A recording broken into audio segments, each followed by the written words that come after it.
memberikan gambaran secara umum apa yang akan kita kerjakan pada praktikum minggu depan.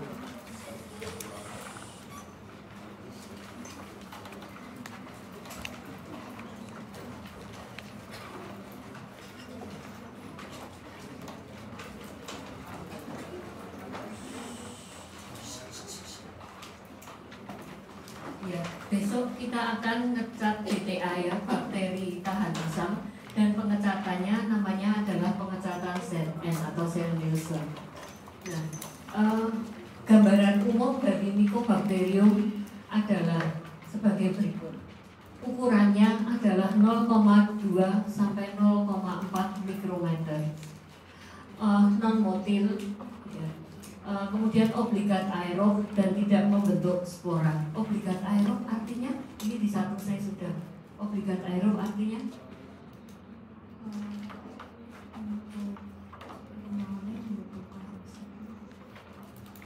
ada yang mau nambahin?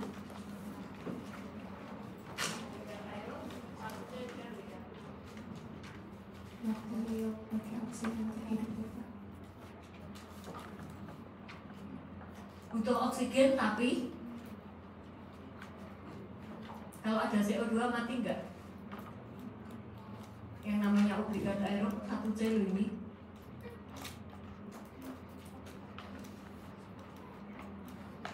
dia akan tumbuh baik ketika ada CO2 bagaimana? Apa yang terjadi? Tadi tak tanyakan kau ini obligat aerob atau bukan?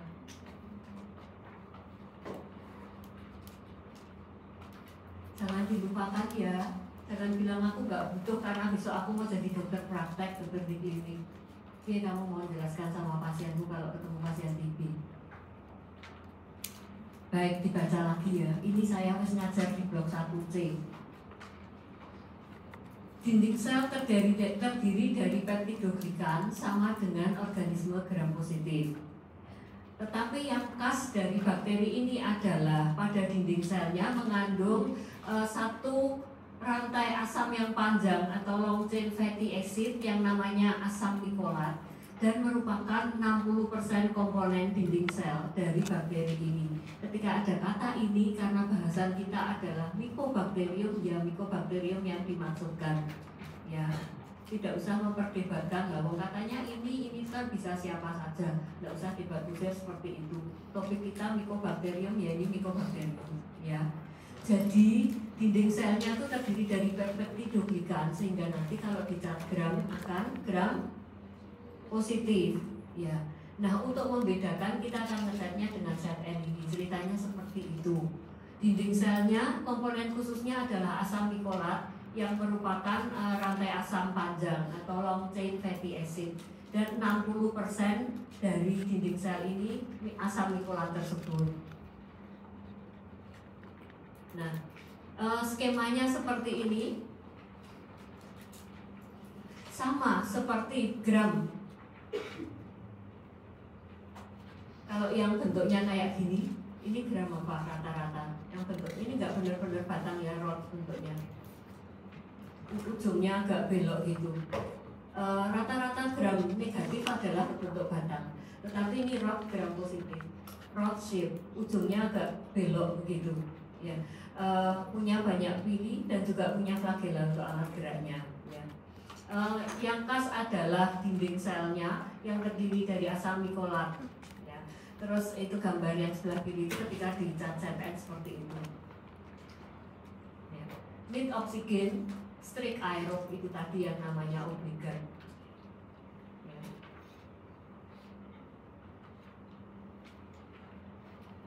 Baik. Penularannya adalah lewat inhalasi atau airborne tadi. Nah, itu adalah skema penularannya dari satu orang lewat droplet, kemudian terjadi seperti itu. Ini di kuliah mestinya, kuliahnya yang ngajar IB mestinya proses penularannya seperti ini. Ini ya.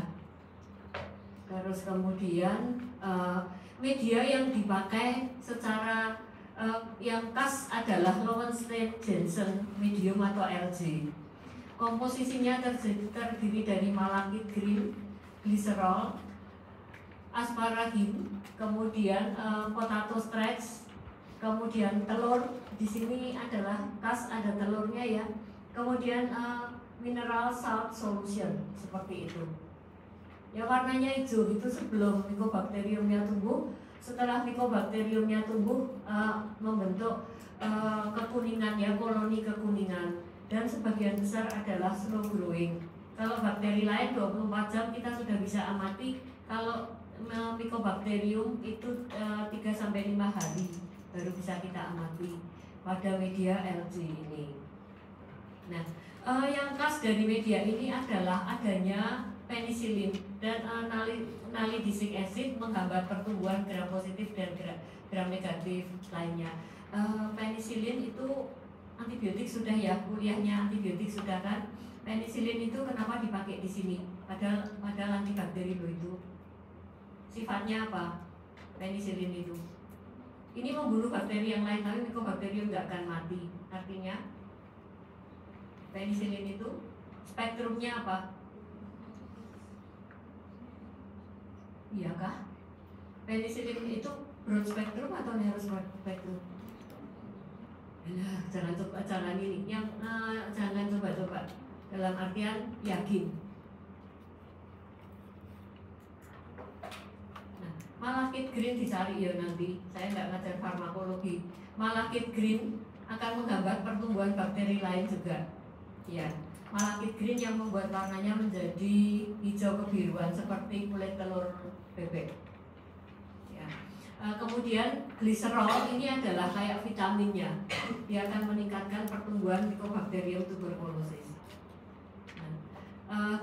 Kita akan melakukan pewarnaannya ini, ya, prinsip pewarnaannya. Nah, tadi sudah kita tahu bahwa Mycobacterium ini mempunyai lapisan dinding lipid atau mycolic acid yang tahan terhadap asam.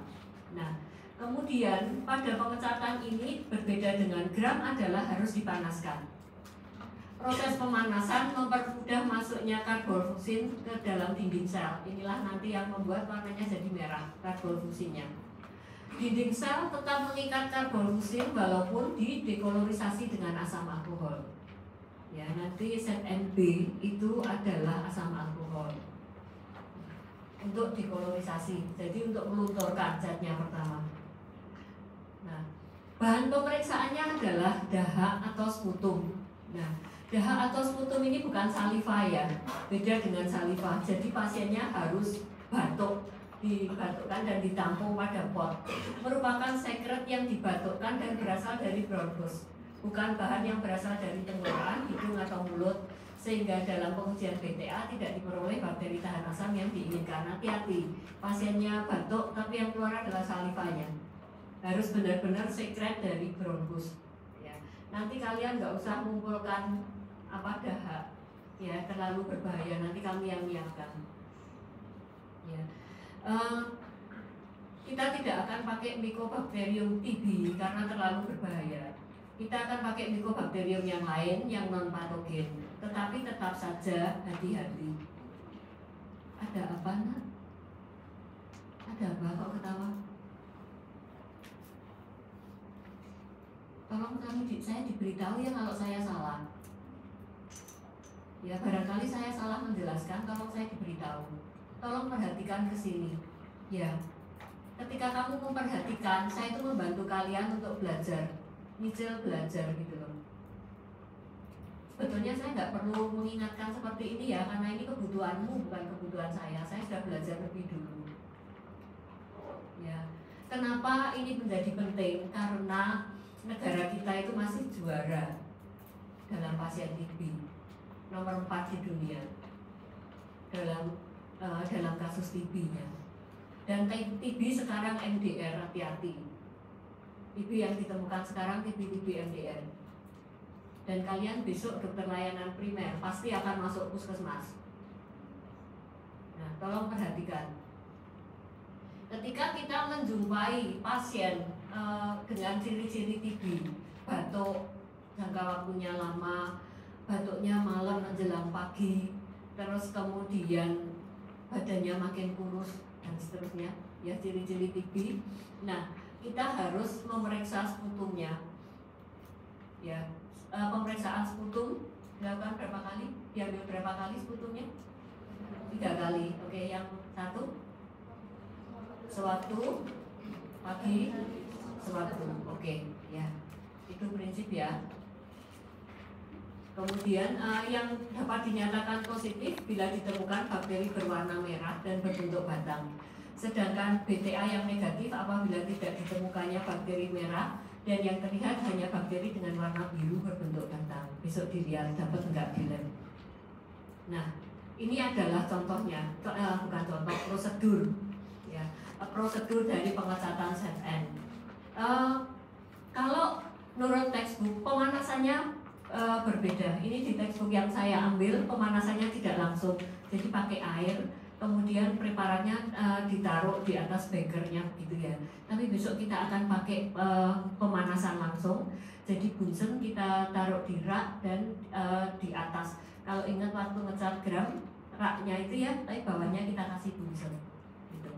Pemanasannya seperti itu, dipanaskan kira-kira 5 menit ya. Apinya jangan terlalu dekat. Cek dulu bunsennya, apinya jangan terlalu besar supaya tidak pecah, objek glasmu tidak pecah. Ya, dipanaskan ya. Boleh pemanasan langsung, boleh tidak, tetapi ketika tidak langsung seperti ini waktunya pasti akan jauh lebih lama, kira-kira seperti itu. Kemudian setelah dipanaskan, didinginkan dulu, kemudian didekolorisasi dengan ZnB atau asam alkohol. Ya, dilewatkan seperti gram C dulu, atau gram C dilewatkan seperti itu, kemudian dicuci, ya, dicuci dengan Aquades untuk stop dekolorisasinya. Kemudian kita counter stain, kita cat dengan gram C yang warnanya biru, yaitu methylene blue. Ya, di sini 30 detik, tapi besok kita 1 menit ya, didiamkan 1 menit. Kemudian cuci, keringkan, bisa diamati ya. Hati-hati, prosesnya yang krusial adalah yang memanaskan itu. Biasanya nggak sampai pecah dindingnya sehingga merahnya nggak bisa ketangkep. Kira-kira seperti itu. Besok bisa di ini ya, 1 kelompok besok bikin 2 preparat. Sputum kami siapkan dan Mycobacteriumnya adalah dicarikan yang non patogen ya. Meskipun non patogen tetap harus hati-hati. Besok kita akan pakai Mycobacterium forco itu. Yang patogen Mycobacterium tuberculosis, terus yang satu Mycobacterium lepra, cari lagi yang lainnya. Kira-kira seperti itu. Ada yang ditanyakan dulu? Ini pengantarnya. Besok kira-kira gambarannya seperti ini. Terus semua bikin work plan ya, supaya bukunya jangan masuk nggak ketetesan apa-apa. Terus dikumpulkan sehari sebelumnya ya, jam 10 sehari sebelumnya. Kita praktikum masih minggu depan, Rabu sama Kamis ya. Oke, ada yang ditanyakan dulu sampai prosedur? Nah, ini contohnya ya. Kalau kita ingat bakteri ini, MIB itu adalah intraselular bakteria ya, intraselular bakteria. Jadi dapat hidup dalam sel. Bahayanya adalah bakteri ini menjadikan makrofag sebagai tempat tinggalnya dan berkembang biak di situ. Intrasel bakteria.